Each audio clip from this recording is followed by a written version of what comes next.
up, family? Welcome to the Toe2Toe Sports Show, where we talk about everything from football to baseball to basketball to boxing. And oh yeah, can't forget about our Dawgs and Gators.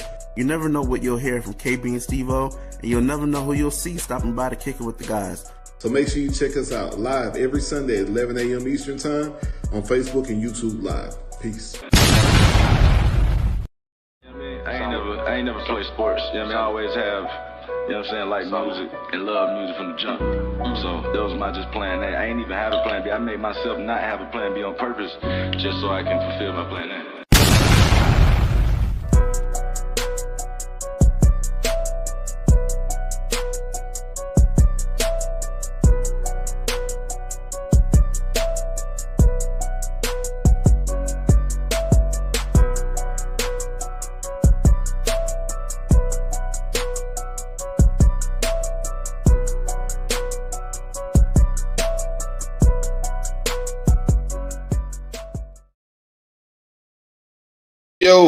Yo, what's up, my boy? What's going on? Can't call it, you know what I'm saying?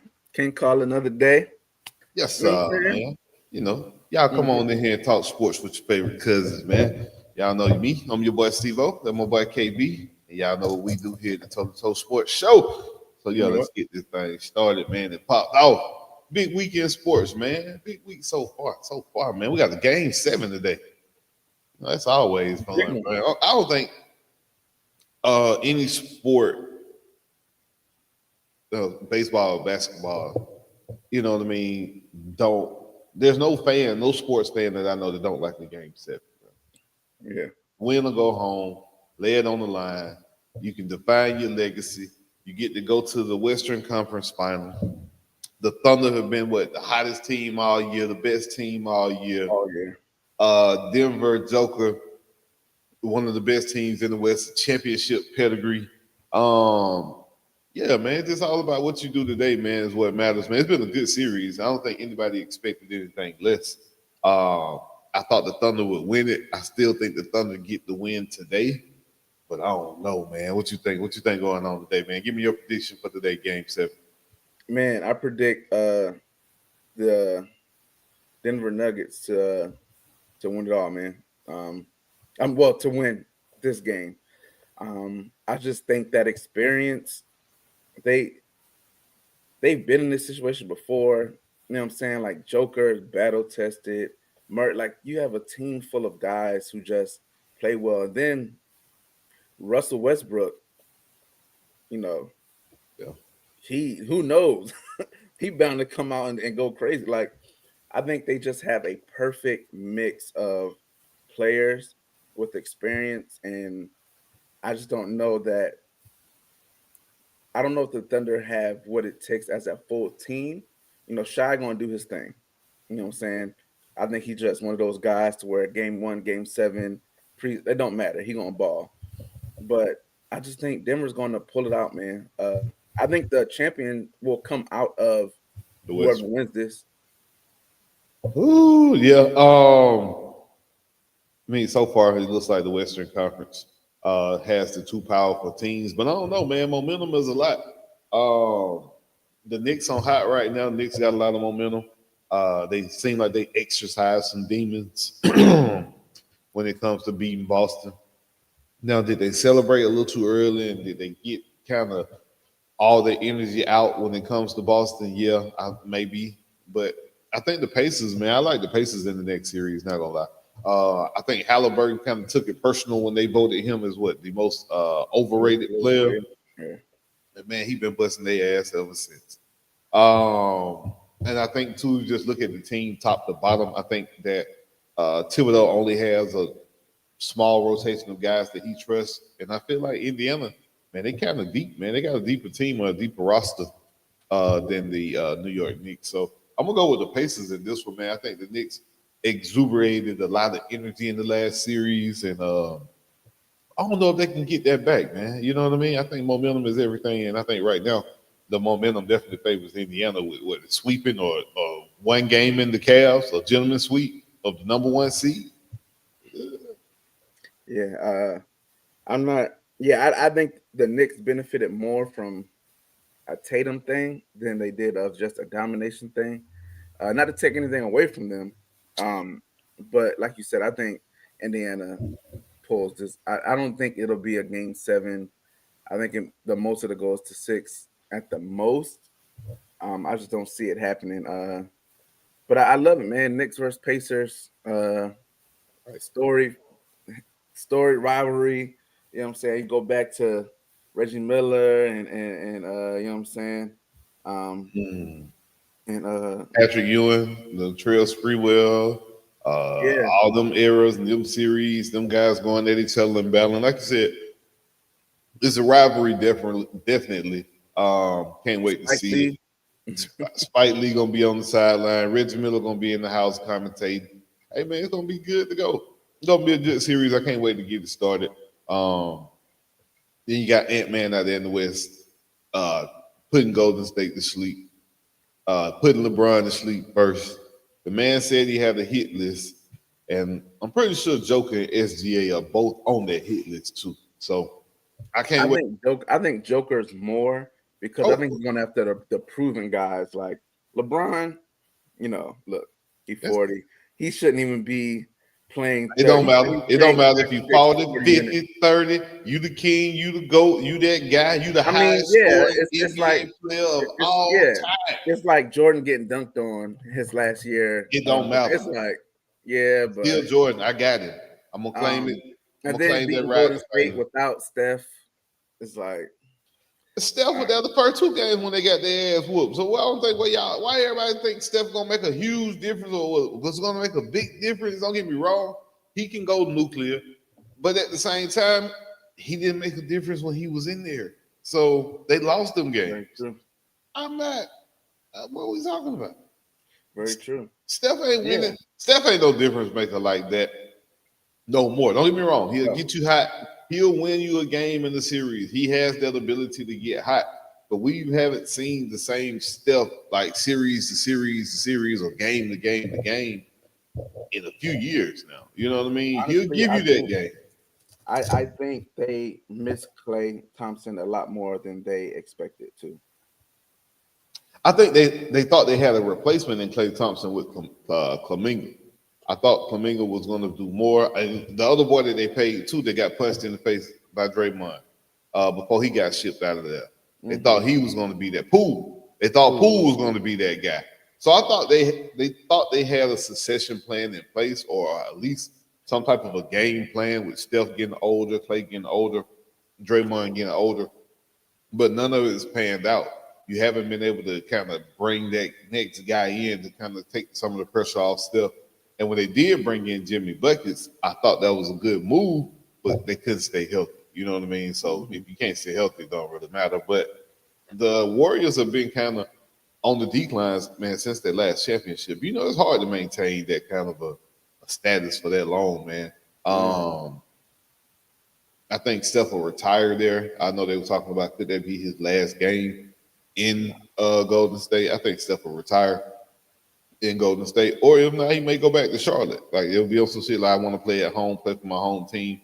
Maybe my last year or two, I maybe possibly see that. But outside of that, I don't think you make any changes. Maybe Draymond retires. I think it might be time for Draymond to just go ahead and get some broadcast. It's talk about Draymond, man. Like, I understand what he means to the team. I understand, you know what I'm saying, the emotional aspect of Draymond on the team, but bro, he's taking no space. He's taking no space, causing fouls. Like, I get it. You know what I'm saying? Like, that's your cornerstone. That's your tough guy. That's your energy. That's your spirit. But none of that makes somebody win at this point. Like, it's not helping anymore. Nah, man. I don't know. I know he like to be the tone setter, and he's that guy. But I think just the inability to be the defensive anchor and the inability to help stop some of these bigs now has just kind of overcome what Draymond can provide you on the court. You have some games with Draymond, man, on offense is so ineffective. It's like you're playing 4-on-5 for the other team. So I feel like, probably time for him to go ahead and step into that broadcasting role or that podcasting role or whatever his next venture in life is. I think he's already got a contract as an analyst set up. So I think go ahead and take it, man, right off into the sunset. If I'm the Warriors, I try to go get Giannis Antetokounmpo at every cost. That's just me. You ain't the only one. Yes. Oh yeah, this is the That's about summer to of be Giannis. crazy. Yeah, yeah. Everybody finna put in a bid for Giannis. I know that was kind of the big story, the big move is Giannis going to be still with the Bucks next year. Have we seen Giannis's last game with the Bucks? I think yes. I think it's time to move on. I think Giannis needs a fresh start. I think the Bucks need a fresh start. And I think you just kind of dangle him out there, and whoever gives you the most draft picks or whoever gives you the most draft capital, you go ahead and get that because over the next 3 to 5 years, you have a lot of talent coming out, man. A lot of these kids, a lot of the guys we've seen play and a lot of the stars we've seen, their kids are getting ready to come out in a year or two. Yeah. So I think you stack it up. I think the Boozer, Carlos Boozer, got two boys that can ball. Y'all know Melo's son can ball. LeBron got another one out there that can 2 ball. years away. Dominique Wilkins got a son going to UGA that can ball. Gilbert Arenas' son might be the best out of all of them. Josh Smith got a son that can ball. It's a lot of these kids who gonna have the fundamentals of the game down pat because parents have had money and their parents have had the connections to get them there. So I know they were talking about how the status of the league is kind of down, but I think it'll bounce back, and I think it'll bounce back quick because you got a lot of people who are going to already be accustomed to the game and should be able to elevate the game, man, and play it at a higher level. Should be. We'll see. I agree. Cooper Flag. You drafting Cooper Flag number 1 or you trading that pick? Depends if I can get Giannis. What you got, AD? You gonna trade AD for Giannis? Or you trying to keep both of them? I mean, I would try to keep both. I mean, because if you can have Giannis at the center if you want. You know what I'm saying? Like he's big enough, strong enough to play the 5. And I think they play different games. AD's more of he want to shoot mid-range. He don't really want to get in that paint and get dirty. Giannis still want to put his knee in your chest. You know what I'm saying? Like, I think those attitudes, the Twin Towers, I think you can't go wrong when you're looking at a team like Joker, like Denver. When you're looking at a team like goddamn Oklahoma City.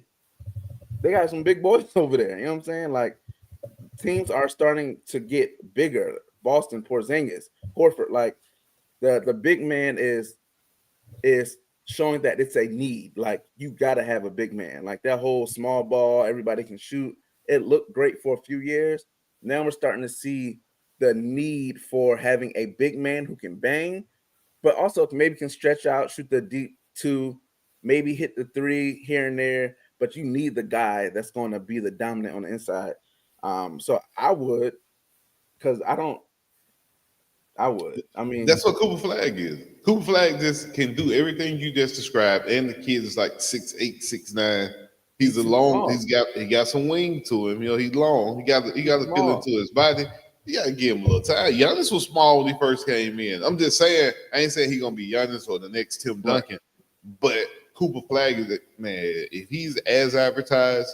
He played with Team USA, and all the NBA players was like, yeah, this kid already ready. That was 2 years ago. Now he went to Duke. You've seen what he's done at Duke. Can you really pass up on an opportunity to draft this kid? You might have the next Larry Bird in your hand. That's the praise they're giving him. I'm just saying. You may have the next Larry Bird in your hand. Do you trade that? If you're set on AD being there, right? You're set on AD, like you have a commitment from Kyrie. Man, you can't count on AD to be nowhere besides the training room. Man, it's like you had Luka, fam. Like Cooper Flag ain't about to come in and be better than Luka. Now he might give you more energy on the defensive end. However, he's not gonna do what Luka do. So if you couldn't get it done with everything you already had, like Dallas just, I mean, don't get me wrong. I love my city, but when it comes to formulating a team, they're really good at getting guys before they blossom and then losing them and then they blossom. Like, so they can get Cooper Flag and then trade Cooper Flag year 5 and Cooper Flag go and be goddamn, you know what I'm saying? That's the type of stuff that Dallas does, man. And I don't know if they're in the position to want to build and grow and do the Oklahoma City thing where it's like, okay, about 4 years from now, 3-4 years, I think they want to win now. Mm. And if you want to win now, you can't do that with Cooper. I don't think you're going to be able to do that with Cooper Flag. You got Kyrie, but you got Kyrie, you got Clay, Cooper Flag, AD, and you go re-sign your center. I think you got a formidable team. Now, can they stay healthy? Is the They question. got the all-injured NBA team Right. there. I was just about to say, you got 3 guys on that team with literally who could be injured on any play. So that's the only question of concern. If it's me, bro, I get Giannis if I can. If they want the number 1 pick and they can take Cooper Flag, let him go to Milwaukee and do his thing and be the next star in Milwaukee. But give me Giannis and AD sitting on the same team, or Giannis and Wemby if I can finagle some type of three trade deal. If I'm San Antonio, who has what, the 3rd pick, I think, or something like that, 3rd or 4th, they're in the top 5. If I'm in San Antonio, man, what can I give you to give me Giannis? I don't think you give up Wemby. Giannis, now you might give up. No. Giannis comes to Milwaukee. Yeah, you're gonna give up rookie of the year who won. Yeah, you definitely gonna give that up. You're gonna give up draft picks for the next probably 10 years. I mean, but it's Giannis and Wemby, bro. That's crazy. Giannis and Wemby together. Giannis and Wemby doing a pick and roll is crazy. Bro, just lob it up. Just literally like push the ball in the air. Bro, come on. To each other. It's crazy. Yeah, I want to see it. I ain't gonna lie. I don't want to see it, but I want to see it. You know what I mean? So yeah, I'm cool with that. But I think Atlanta needs to throw their hand in the Giannis bid too. Give up whatever you have to give up outside of trade. I wouldn't give up Dyson Daniels, but maybe again, Giannis and Trey. You build everything else around that. And this is going to be the summer of Giannis. It's going to be fun to see. So, yeah. Just don't go to the Lakers or the Miami Heat. I'm so tired of the Lakers and Heat getting all the damn free agents and everybody. Let LeBron get a big man for real, so he can, you know what I'm saying, go into it with a ring. He need a big man. He had AD. AD ain't no big man. He just a taller individual. He's a taller individual. He ain't no real big man. He a guard and a center body. That's jacked up. All right, man. So yeah, Mavs got the number 1 pick. A lot of people saying this rigged. How do you trade Luka? You trade the best player in the NBA to the Lakers to kind of help the league, help the Lakers, and then they say, "Wait, man, we give you the number 1 pick. Just go ahead and trade." Hey, it's a business. We saw what happened when they shut down CP3 to the Lakers, man. After that, you should have known. This script is written. If there's any script written, maybe not NFL, the NBA. The NBA definitely scripted. They don't even show you the little draft with the ping pong balls and shit no more. They don't even show you none of that. They just pull up the cards and be like, "This is who it is. This is who." How do you know this is legitimate? Let us watch the balls get bounced around. Right, you know what I'm saying? Yeah. But yeah. All right, bro. What we got next? They make no schedule. Right. So we talked about the basketball. Real quick, did you watch Shooting Stars on Netflix? Nah. About the Gilbert Arenas and Shooting Guards. Shooting Guard. No, it's out. I didn't know it dropped yet. Yeah. Oh, okay. I got to watch it. Okay.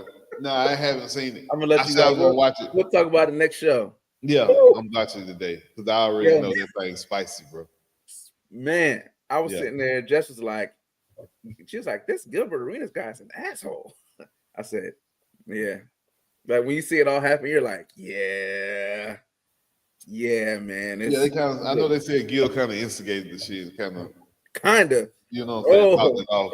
But wait for this. Yeah, it was a very good documentary. It was more of a Javaris Crittenton story. Okay. Like it's more of his story, but like the lead up, yeah, for sure. But hell, we can go ahead and get into football. You know what I'm saying? Man, always. So they had the real quick. They had the NFL Rookie Summit. Well, you know, they get all the rookies together and everybody come together. Not all, just some. Not all, just some, because the Falcons didn't have none of their rookies there. There was a few other people that didn't have their rookies there. I believe the Falcons are going to be on Hard Knocks. There are 3 teams that are eligible for Hard Knocks this year. because of the circumstances. And I think the Falcons are one of those three. So I'm pretty sure they're probably going to pick the Falcons.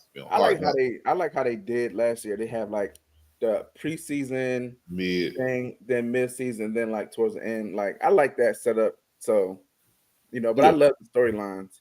But it's crazy. I've never seen a fifth round draft pick get so much attention Right. at a rookie thing. Right. Right in the mix. I said, look, y'all wanted to teach him the lesson, whatever. You drafted him late, but now y'all treating him like he the number one pick. He get more shine than the number one pick. He get more camera time than the number one pick. He get more coverage than the number one pick. The kid is in there. They say by all accounts that I've seen, he's in the Browns camp, showing out, doing his thing, which we kind of expected him to do. I guess there was a part of the show, a rookie summit, where Cam Ward asked him for his jersey, and he said, "Nah, man, I got to sell this. I'm down bad. You know what I mean? You got all the money, right? You know what I mean?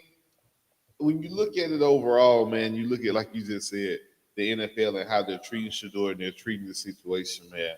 What is your take on this? How you think it's going to play out? Will he be starting for the Cleveland Browns week 1? I don't think he starts week 1. But I think they're going to go with like Flacco type thing.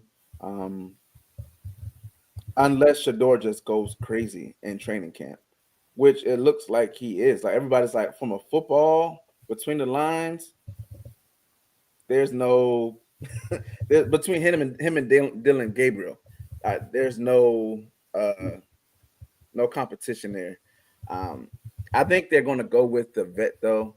I don't know what their schedule look like. I have to see what teams they play. But preseason, if you want to watch Shador play, that boy gonna be playing all preseason. I'm pretty sure. Him and Dylan Gabriel. Yeah. So I don't know, man. I think they'll trade Kenny Pickett. I think they will, depending if Shador is looking that good, and even if Dylan Gabriel is looking respectable. I think they'll get rid of Kenny Pickett, send him down to New Orleans or something, and go with that. But Shador, he's looking the part. He's playing the part. He's answering the questions right. It's like, hey, you going to pay for the number 2? He was like, hey, man, I ain't got no signing bonus for that. You know what I'm saying? Like, I'm just rock with what I got.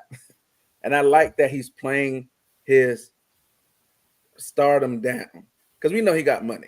He's probably the second highest paid quarterback on that roster in real life.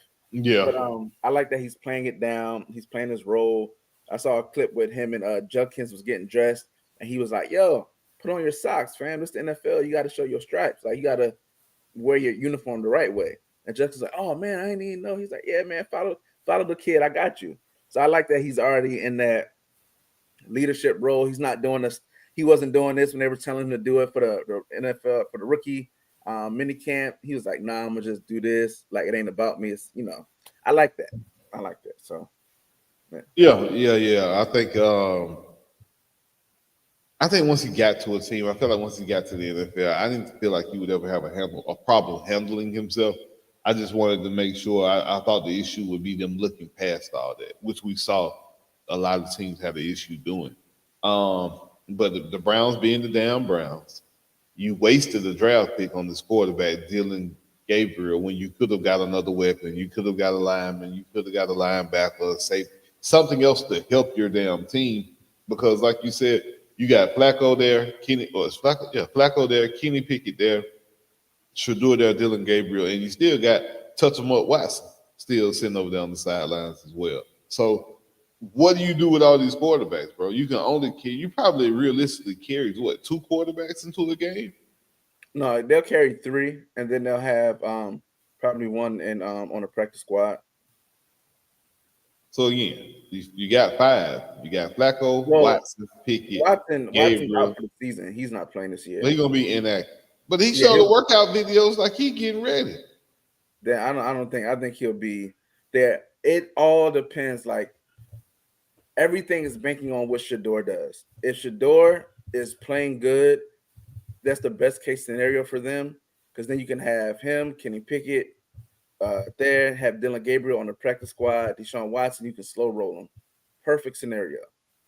The issue is if Shador starts looking bad and then no quarterback is looking good, now it's like, Who do I have on the active roster? Who goes to practice squad?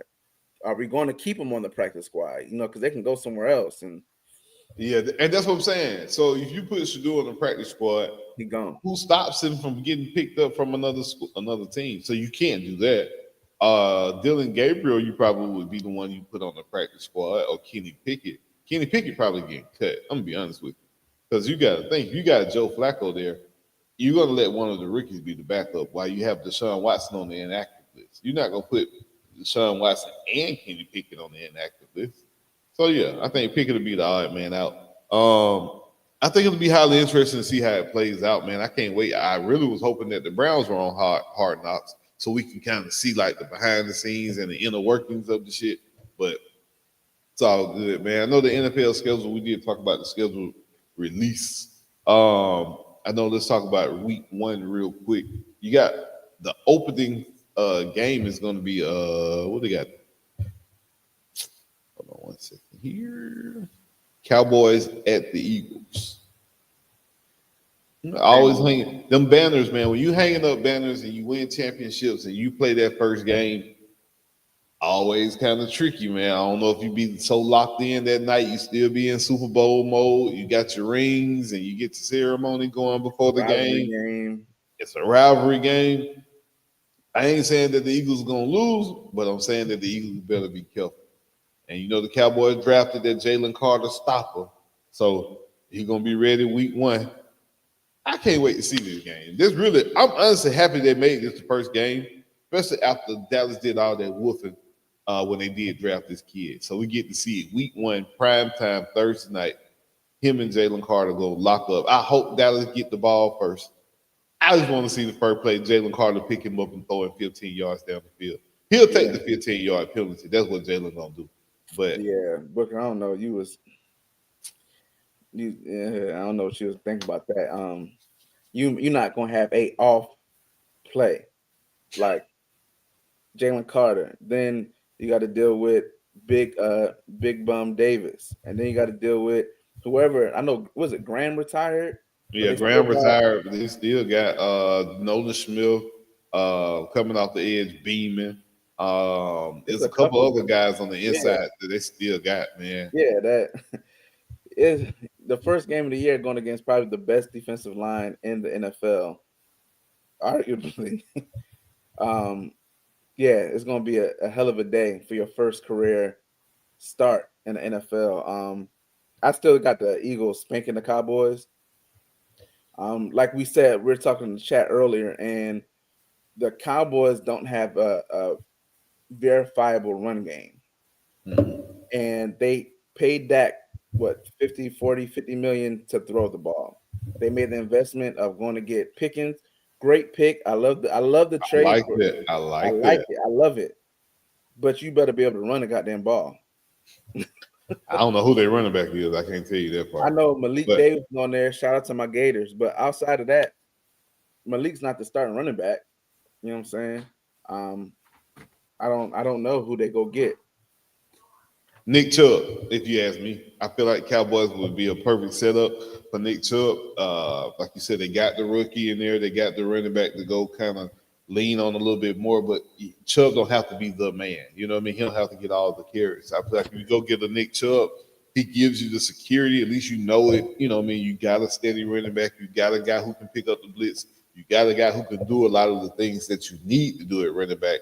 But I don't know if Nick Chubb gonna give you that breakaway speed anymore. That, you know what I mean, break a lot of tackles. But you hand the ball off and get 3 to 5 yards. That's what Nick gonna be able to do for you. And I think that just fits what the Cowboys need at the moment, man. Because I know they do have that rookie from last year, but I think that boy like 5'10", 180 pounds. Man, listen, bro, that ain't gonna work. No, that ain't gonna work.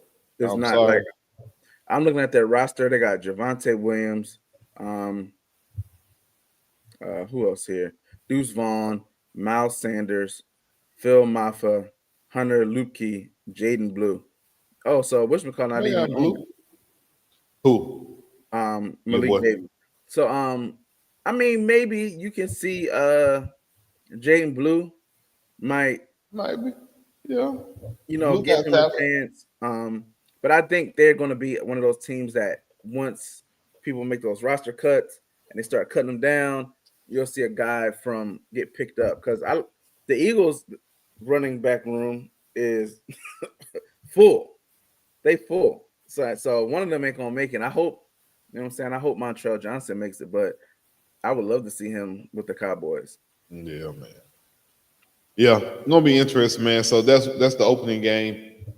What do you think about the NFL doing this like rivalry week one? Damn, that was hard to say. I like it. Because you got Friday night, you got Chiefs at the Chargers. Is it disrespectful not to give the AFC winner a home game? I mean, they did win the AFC. Damn. Yeah. It is. I thought so too. Yeah, you got Chiefs at Chargers. Chargers should be much improved. You look at anybody from last year that won their division, you say, ooh, this is a team that probably may not win it again. I would say Tampa Bay Bucks is number one, only because the Falcons have, I think, got so much better.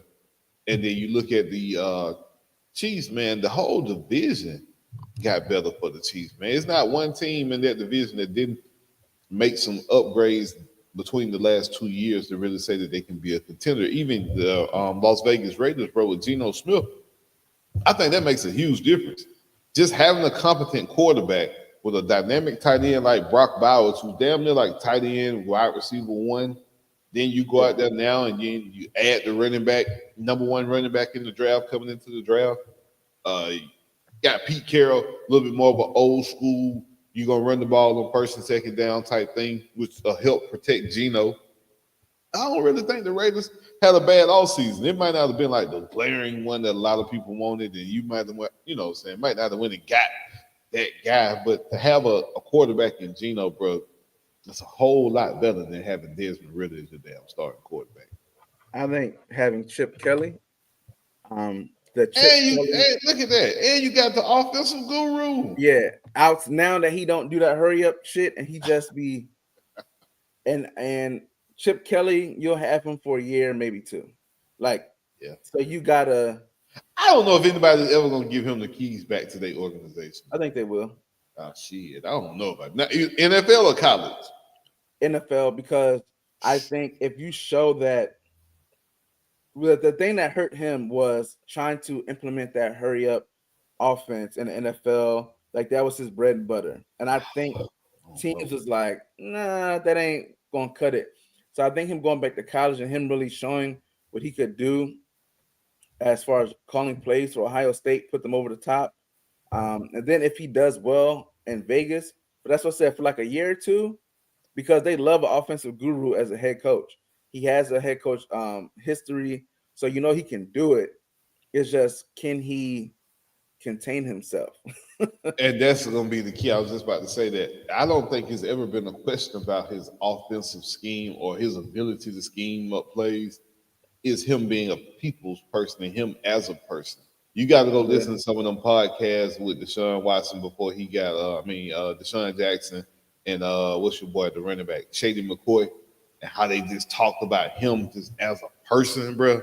I don't think any organization would want him as the head guy. Now, offensive coordinator, yeah, definitely. But to put you and say you are the head guy, you are the decision maker, you are the alpha of these alphas, I personally, after listening to some of what them guys said, I couldn't give Chip Kelly that. Just my opinion. Now, I ain't saying some owner might not think that they can do it, or he may have the ability. Maybe he learned this lesson. You know what I'm saying? Maybe he learned now. I wouldn't trust that shit if I'm a big. Now, that's just me. But again, he can be my offensive coordinator. He can be my quarterback coach. He can be any offensive position other than head coach. I just can't have it. That's just he'll get an opportunity, like you said, whether he go back to college or he an NFL team is just desperate. You know, you might look at a team like Arizona if they don't, turn a page. Minnesota if they don't get that. And if you got weapons, it's like teams like that. I think he may get a shot if he does well. He could. I think he'd do good with the Raiders, man. I think he has. I don't know if he has the wide receiver that he needs, but I like Myers. Myers is a good wide receiver. I don't know if he's wide receiver one. Yeah, but I don't think we have what wide receiver one, but we'll see what the rookie does, man. He's a big target, fast guy. He's a good route runner. Like on paper and on film, he looks the part. But he's coming from TCU, Big 12. You know, well, so I think we'll see, man. I would love to get like a midseason trade. Like I like what the Cowboys did going to get Pickens. Like Oh, yeah, that's a good move. like So we're gonna talk about that next. I like that. Do you think that makes the Cowboy what? I know we talked about the NFC East, and we're talking about that, and just the NFC in general. You got Philly, the head of the pack. You still got the Lions, probably going to be a good team. Minnesota, I'm not sure because they had Sam Darnold. Now they got this rookie who's coming off the ACL. JJ. I don't necessarily know if Minnesota will be the same team from last year. I don't know if I will put Chicago above them in that division. I might, just because of the rookie quarterback. On paper, the Bears should be. Bears should be, but it's a lot of people like you who have been echoing the fact that they just do not trust Caleb Williams, that he is just not it. He don't have it. We don't see. He has no excuse, man. You got Luther Burden, Adunze, what's your other boy name that came? Moore. Yeah. You got Keenan Allen. You got the tight end now. You drafted the number one tight end in the draft. Running back wise, you got Swift. Like the Bears should have everything they need. Is solid. Defense, probably definitely top 10 in the league. Yeah, man. They like I say, I'm not a Caleb fan. He ain't shown me to be wrong one time. So I don't know. But yeah, man, I think the Vikings, I think they'll be a lot rely on their quarterback, man. But going back to the original question, Dallas, I think having that wide receiver room like that, there's no more one-on-one. There's no more doubling up on. You can't double. You can, but you don't want to because it's going to leave you light in the box. You only have three defensive linemen, or you have to go two linebackers in like a dime type setting or a nickel. It's hard enough to dedicate defenses to one wide receiver. You see when they go against the Jay Jettas, and you know what I'm saying, and going against all those guys. When you see the defense like bracketing that one player, you got two number one wide receivers. You got two number ones. Pickens is a number one wide receiver. Yeah. And then you got and he's never had the top quarterback. He's never had a top 15 quarterback, I don't think. Never. So I think they're going to make noise, but is it going to be enough to win the game when they got to get down and dirty? Again, this is going to be that O-line, what they doing, defense. I'm a Micah Parsons fan off the ball. Get him at outside linebacker, let him roam, cover, go into the slot, cover the slot guy, come off put him all over the place. Like, what's your man? Was it not Dan Campbell? Who was the DC his first 2 years? Quinn. Yeah, Quinn. Use him perfectly. So I think if they can get back to that would be the best thing for the Cowboys because he literally can shut down all three levels of the field. True. Yeah, true. I think the George Pickens trade does make them better, a whole lot better. I mean, on offense, you still can't run the ball probably, but now, like you said, you can't hone in on when I get ready to pass it. You can't hone in on CeeDee Lamb because the other two, they didn't scare you. Them rookies that they have dropping them passes on third down and not able to really get separation, those guys never scared you. Now, like you said, you have a legitimately number one receiver on both sides of the field. Now you got to pick your poison. Do I single up CD and then double Pickens, or do I double CD and leave somebody on the island against George Pickens by themselves? Which neither one of those situations is going to be ideal, but no for anybody. But if you can't run the ball, you're still going to be one-dimensional, and a good defensive coordinator will be able to kind of hone in on that and kind of hone in on where you're trying to go with the ball and kind of take that away from it. So I think the Cowboys, end of the day, they did improve. Did they improve enough to be better than Washington?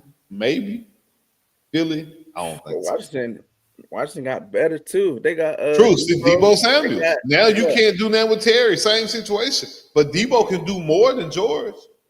Yeah, You know what I'm saying? And I think they have a way better running game than Dallas. they do. And man, the NFC East 2 years ago, if you would have been talking about the domination that you legit can see 3 of them in the playoffs, Yeah. like you legit can, especially if they get rid of this like seeding type thing where it's like the top.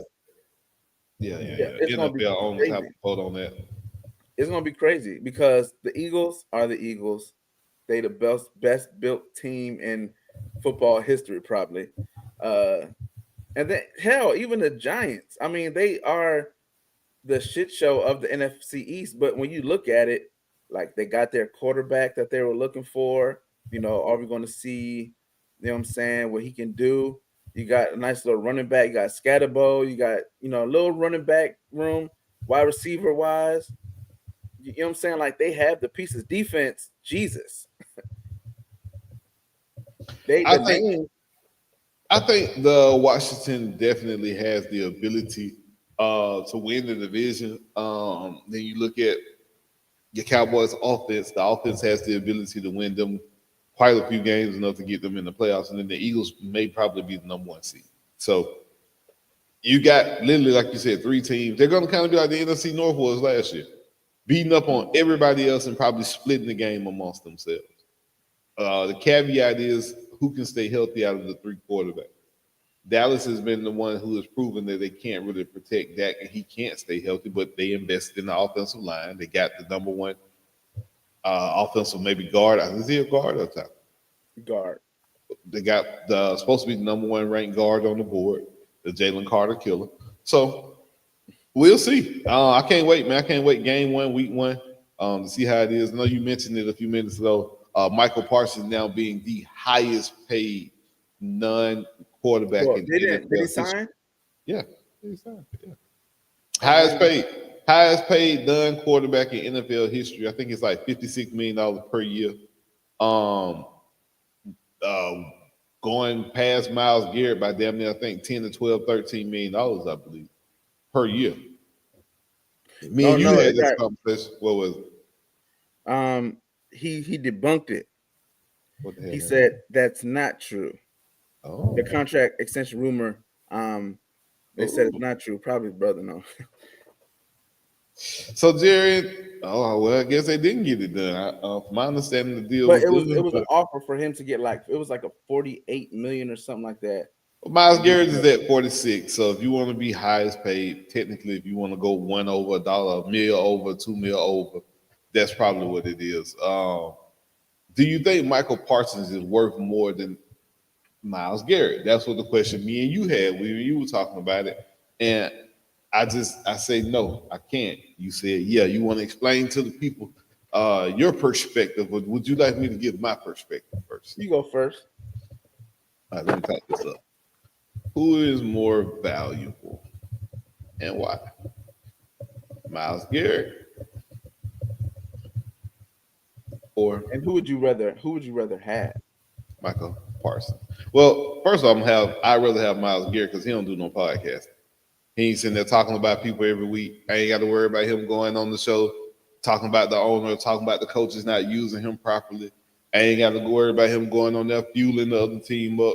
You know what I mean? Talking about the other team quarterbacks or players. I ain't got to worry about him after we getting our ass whooped, him sitting there talking to a player from the team that just whooped our ass either the very next day or very next week. So give me Myles Garrett just for the aesthetics that go with it. I don't want nobody I got to worry about. I want my defensive player to be killers. I want my defense figuratively, not literally. I know the Florida Gator side over that might throw you off when you say something about that. But I want my defensive players to be on the field, mean, nasty. And I don't really want them to be politicking with people off the field. In the offseason, you do what you want to do. That's your business. Michael Parsons gets on this show every week, right after they done got their ass whooped. And he's still sitting there talking about, how he's sitting here laughing with the players that just beat us. I'm not ready for that. That's just me. And to me, I think Myles Garrett is a better player. Just period. I think Myles Garrett is a better athlete. The man is bigger. He's stronger. Damn near just as fast. He plays a position of strictly defensive end, which comes with not only rushing the quarterback, but bro, you got to set the edge. The man has to stop the run every play. The man don't come off the field. Truth be told, if it's not third and long, you might not even know Michael Parsons is playing that play. So, I mean, me personally, give me Myles Garrett. I don't think Michael Parsons should be paid more than him. I don't think T.J. Watt should be paid more than him. I think Myles Garrett is probably the de facto defensive player. Patrick Surtain right there, the close two, just for cornerbacks and what he had to do and how he played the game. T.J. Watt would probably be third on that list. Michael Parsons ain't even in my top 5, though. I'd probably go somewhere else. I don't think he's a top 5 defensive player, and I don't think he should be paid like one. That's it. Well, I think the contrary, sir. And I think it's all about use. I think if I never would have saw how Dan Quinn used Michael Parsons in the beginning of his career, I would agree. I think Michael Parsons last year was told to be, hey, I need you to be our pass rush specialist. That's cool, but like you said, what about the other downs? I think when we saw Michael Parsons damn near get defensive MVP of the league and rookie of the year, like he was playing the rush edge, he was playing linebacker, he was playing nickel. I think he can cover just about any wide receiver 2 on down. I think he can cover any tight end. He can cover any running back coming out the backfield. He can pass rush against any defensive end. And he's quick enough, even if he went on the inside, to make a play or two. I think that overall, he's the best defensive player in the league. Is he utilized as it? No, not the last year or two. Absolutely not. Putting him as a full-time defensive end? Absolutely not. I think he's wasted there because, like you say, you have to set the edge. You have to pass rush. You're taking away a huge part of his game. And I think if I'm a defensive coach and I see who I got, I move him back to linebacker. And if I put him there, you're still going to get double-digit sacks. You might get 7 picks. You also might lead the team in tackles. Like, you're just everywhere. And I think when you have that ability to do that, Myles Garrett is a monster on the edge. Don't get me wrong. But if he had to drop to the flat, you know what I'm saying? Like, it's a different thing. And I think it was easier to game plan against a Myles Garrett at defensive end than it was to game plan against Michael Parsons, the roamer. I think it was just so hard. That's why I really felt like, if they would have got Nolan Smith in that draft, I mean, not Nolan Smith, Jalen Carter, or even Nolan Smith, if you got somebody that can really pass rush, you could have alleviated Michael Parsons from having to do that because he went there because of necessity. And then you get rid of Dexter Lawrence, it's just like, man, what the hell are y'all doing? So that's why I don't know that Michael Parsons wants to play in that defense. I wouldn't be surprised if you saw him follow his coach, you know what I'm saying, and go to DC. I wouldn't be surprised if you see him leave because I'm sure he wants to play all over the field where he should. And he should be paid like it if he's going to do that. Yeah, I definitely agree with you on that part. I think that having the ability to drop in coverage is invaluable. Having the ability to cover the flat is invaluable. But that all is predicated on the defensive coordinator put you in the right spot. I can tell Myles Garrett to just line up, go get the football. I ain't got to put him on the left side. I ain't got to put him on the right side for him to be successful.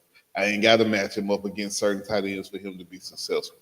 You can put that Myles Garrett right down the defensive end and tell him to set the edge and tell him to go get the quarterback. And he's going to do that at the highest level possible. From what you're telling me, I got to scheme Michael Parsons in the right spot in order for him to be that effective. So it's all predicated on the defensive coordinator. So he needs to give half of his damn check to the defensive coordinator. That's what you're telling me. You're telling me that the defensive coordinator is the reason. man. Dan Quinn is the reason why Michael Parsons got paid or is about to get paid. Dan Quinn ain't there no more. Yeah. So I think that's I think that's part of. I mean, you can't say it's the problem because he's there, but I think that's what's happening with the contract extension. I don't think it's a dollar thing. Don't get me wrong; he's going to get paid as a top guy. Like the market goes up. We just saw Brock Purdy sign a contract under. Oh man, that's crazy. For 4 years, something like that. Like that's crazy too. So, like we're going to see the money go up, but I think Michael Parsons. Honestly, I don't think he wants to play. I don't think he wants to be a Cowboy. Personally, I don't think he. We'll have to get his brother on there and press him and ask him a few questions and see. Like you said, I personally don't think bro wants to be one either. Honestly, I feel like he probably does feel like it's not a team he really want to be with as long as Dan Quinn is not there. Because you haven't had the same success, you haven't been able to replicate what you did that season. And DQ now plays for the rival team, so there's a lot of things that go into it, man. But I don't have to worry about all that with Myles Garrett. That's why I said, give me Garrett. He should be the highest paid defensive player because again, I can tell Myles Garrett to line up at the edge and go get the football. I ain't got to say nothing else. Garrett just finessed you out of. Well, he did. He deserved that money though, so we ain't even worried about that. I apologize to you, Garrett, for you even having to come ask. I should have offered and gave you this. If I'm the Browns owner, I went in there apologetic. I'm so sorry. I apologize. This is my bad. You are correct. What else do you need? You can have my yacht for 2 days. You know what I mean? Yeah. Whatever you need. You got the jet. You want to take the family somewhere? Here go the keys to the jet. Whatever I need to do to appease Myles Garrett, if I'm the Browns owner, I would have went into that meeting and did it, just like he did. So I don't blame him for that. Jerry Jones, he waited till the last minute to even try to pay Michael Parsons. So that's why I said it's different for me, only because of the fact of I really feel like the Cowboys don't value Parsons as high as he values himself. And I feel like that's not a knock on him. I feel like it's just he doesn't give you the same juice or give you the same energy or the same situation when it comes to not having Dan Quinn there. So that's just my personal opinion. I feel you. Y'all, there go the link for the merch, man. If you guys see the merch, you want to get some merch, the link has been posted for the merch, man. Click on the link. You can go there. Yeah, stop asking me. Get the link. Stop asking me. The link right there. Yep, I don't got no discounts. It's already inexpensive. So yeah, man. So tell me, why they come here, man? What's the latest on your Dawgs, man? How you looking going into spring ball is finished? This will be the year that Kirby may probably win. What we've been winning like 9, 10, 10 or 11 games. We'll probably get 9 wins this year. It's probably be a down year. I understand. I can say that only because the team is going to be so young. You have only so few seniors because of the last few teams being so well and doing so good. Who your quarterback? Exactly. Gunnar Stockton is penciled in, but I like Ryan. I always mess up his last name, but it's like Pasig or Pasag. So it's an open competition. But I think Gunnar Stockton will pull it out. I think he has the familiarity with Bobo in the system and what he wants to do. Now, can Bobo adapt and adjust to kind of highlight what Gunnar does best and kind of use his legs a little bit more, kind of a little bit more design quarterback runs? I hope so. I would love to see a little bit more RPO incorporated into the offense. I think the defensive line will probably be the highlight of the team.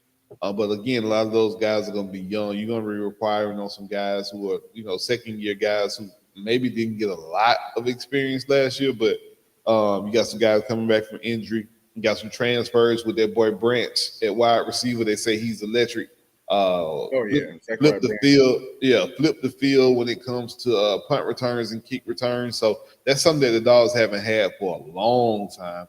I think back to probably like Brandon Boykins was the last time when it comes to us having somebody who could just get the ball on the punt return and just take off. So Highly interested, man, to see how it work out and see how it goes. But does that team down there in Florida in Gainesville kind of worry me at night? Not really, but I will say I'm watching. I'm watching because I think if there is a year that you guys can clip us, you get one every 4 or 5 years with Kirby. I think this will be your year to kind of clip us. Y'all get us every 4 or 5 years with Kirby. So it's about that time. And plus, you got a legitimate quarterback. I will say that. I know we talk a lot of shit, but 12, 15. Sorry, 15 can sling it. I ain't gonna lie to you. He can ball. 2, man. Don't do that. Oh, he's number 2. I thought he was 15. Sorry. No. But I think he's soft as baby. I think he's soft as a baby's ass. So we'll see. Yeah, I think he's soft. I do. I think he's soft. I think you can knock him out of the game real easy. Jimmy. Nah, man. I think he's probably I think he was treated with delicate and care bubble boy last year, because if you see what happened when he went down and played Georgia and who that backup was, and that boy looked like he was like this the whole game. So I think in that situation, but now I think we have a legit backup, a legit three deep, with our freshman Tramel Jones, who can tote that thing. We've been ranked to have a top 5 O-line next year. I know we bring back an All-American. We have 2 freshman All-American guys. Barber, who's playing his money year. Bryce, who's in a battle right now for right tackle with another guy that's a sophomore, redshirt freshman. And Bryce will be a redshirt sophomore next year. So we got young guys, but they can definitely ball out for sure. But like you say, DJ Lagway, man, it's a show. His arm is good. Wide receiver core.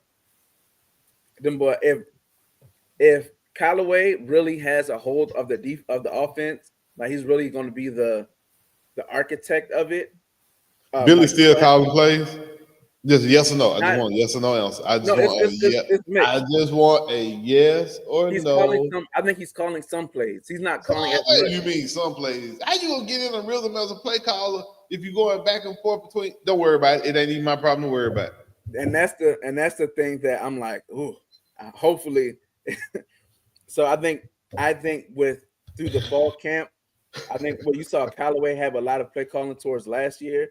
And I think they're implementing a lot more spread, because Eugene Wilson, they say that boy, I'm not using the PH name, but a lot of people that's been watching have said, hey, 5'10", 200 pounds, the boy's cut up, looking like a lot electric moves like Percy. I don't know if he has the running just smoothness of a Percy, but he's the smoothest runner with the ball in his hands if he's at wide receiver. And I think we have a lot of weapons, so it only makes sense for us to go more spread, because Callaway is an air raid guy. So I think when you have Billy's offense with his tight ends, with the running backs, and then you bring in the spread concept, and then defensive wise, yeah, man, we straight there. So this is the year for Billy to, on paper, we should win 9 to 10 games. Game time decisions, it could be the difference between a 7-win season or an 11 to 12-win season. I think them 2 or 3 game swings against the UGAs, the LSUs, to where it's really the coaching is going to make a big difference. I think that's there, because Kirby may not have the talent like he has, but he's still a wizard. You know what I'm saying? Sark, wizard. Lane, wizard. Even the OC for Miami, no disrespect, he a wizard when it comes to his offensive scheme. So there's a lot of teams who coaches can coach, and talent isn't going to get it done for you. So we'll see what happens, man. Yeah, no, I agree with you 1,000%. Scheming and coaching definitely makes a difference. If Miami had a defensive coordinator that was worth a damn, they might have been able to do something last year. So like I say, it all makes a difference. It's all huge. It's all big.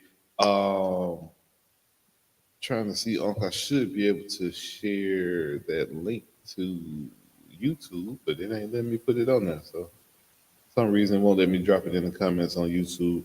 Let me see. Let me try something else real quick. But yeah, man. Shout out to everybody tuning in, man. Shout out to everybody for supporting. Make sure you guys hit the like button. Make sure you guys hit that share button. Make sure you guys hit that follow button. You should be able to see that comment now for the link. It should be able to actually give it to you, where you can actually click on the actual link itself on YouTube. I'll go in there and verify. But if not, I'll leave a comment under there after this is over with. So make sure you guys can get it. But yeah, actually, if you should be able to click on the link. The link is actually in the YouTube chat, or actually on all the chats. You guys should be able to click on the link directly. For the we're not getting rich off these shirts. This is just support, and folks want the merch, so we got the merch. Ain't nobody retiring off off the merch. Just let y'all know. Price very, very, very, very friendly. Right. It really did. It really helps pay for the stream, I think. So we do appreciate y'all, man. Y'all keep us rocking and rolling, man. Y'all tuning in today. KBs, man, you got anything else, man, before we get up out of here? Nah, man. Game 7 tonight. I'm tuned in. And yeah, looking forward to my Gators getting ready. You know what I'm saying? Summertime. They're in Italy right now, doing the Gator made thing, which is dope. You know what I'm saying? Y'all ain't never do everything but football. Oh, no, they're training. It's, every year they go somewhere to give back to the community, experience for the guys. Why they don't do shit for the community in Gainesville? It needs some help. That community trash. Oh, so I reached out to Bryce. He's down to get on the show. He's in Italy with them. So when they're back before fall camp starts up, let them have a break before they get started. I'm gonna get him back on. Herbert Moore, who a lot of y'all, he was one of our first guests we had on the show. He's actually got a full-time coaching job, football wise. So he wants to come back on the show. We'll talk to him. So close to the season gets, I got a kid that I met last year when I was filming for the high school, local kid here. He got a couple offers. Sac State wants him. So I'm trying to get Hollywood on here. Oh yeah, we got McEachern coach. We definitely got to get coach back on here for McEachern. Oh, yeah. Man. I got to get up there to McEachern. That should be like on the other side of the world because it's like a 55, 65 minute drive. But that ain't nothing but around the corner down here, baby. Shit. That's Texas. That's going. Hey man, we just going around the corner, going to the mall. Yeah, it is what it is. Yeah. True that. The Falcons have a preseason game in Dallas. I think I'm trying to come. I'm working it out. I'm going to both. I'm going to that one. And I'm going to the Ravens one. I refuse to spend $400 on a ticket. I spend my 40, maybe even 80. You know what I'm saying? If I want to splurge, go to a game. It's the same excitement, same everything. You just don't see Dak throwing picks. So that's it. Hey man, but y'all know what to do, man. Make sure y'all hit that link, share, follow, like, comment, subscribe, man. We appreciate y'all. And until next time, KBZ, man, take us out. We out. I ain't never played sports. You know what I mean? I always have, you know what I'm saying, like music and love music from the jump. So that was my just plan A. I ain't even have a plan B. I made myself not have a plan B on purpose just so I can fulfill my plan A.